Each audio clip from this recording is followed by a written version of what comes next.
মায়া ত্যাগ করতে শেখো, দেখবে কষ্ট অনেক কমে যাবে।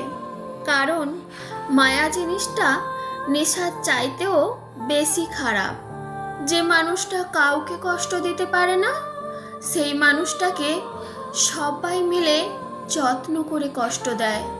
সব কথা ভুলতে নেই, সময় বুঝে ফেরত দেওয়ার জন্য হলেও কিছু কথা মনে রাখতে হয়। নিজেকে 2 দিন আড়াল করে দেখুন, 3 দিনের মাথায় আপনাকে আর কেউ মনে রাখবে না। আসলে স্বার্থ ছাড়া কেউ কাছে আসে না। আঁকড়ে ধরার জন্য রূপ বা সৌন্দর্যের প্রয়োজন হয় না। পাশাপাশি চলার মতো বিশ্বস্ত একটা মানুষই যথেষ্ট। মাঝে মাঝে নিজের নামে আমরা এমন কিছু কথা শুনি, যে কথাগুলো আমরা নিজেরাই জানি না।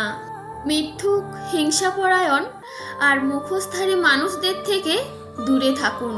এরা নিজে শান্তিতে থাকতে পারে না, তেমনি অন্যকে শান্তিতে থাকতে দেয় না।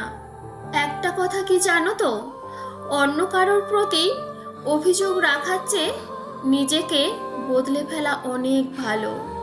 সবাই বলে সতী এবং দ্রৌপদী এই দুটো নারীর জন্যই রামায়ণ এবং মহাভারত হয়েছিল, কিন্তু কেউ এটা বলে না নারীকে সম্মান করার জন্য হয়েছিল।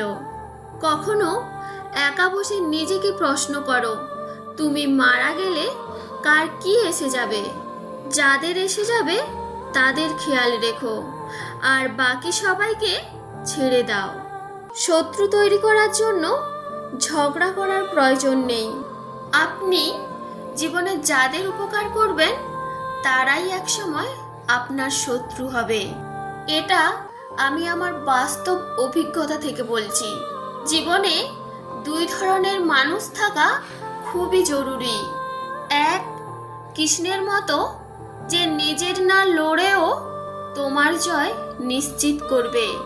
2, কর্ণের মতো, যে তোমার হার নিশ্চিত জেনেও কখনো তোমার সঙ্গ ছাড়বে না। একটা কথা কি জানো তো, উপকার করলে শরীরে ছাল থাকে না।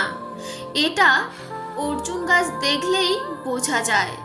যাকে নিয়ে সব থেকে বেশি চিন্তা ছিল সে আমাকে শিখিয়ে দিয়েছে, কাউকে নিয়ে প্রয়োজনের চেয়ে অতিরিক্ত চিন্তা করাটা পাপ।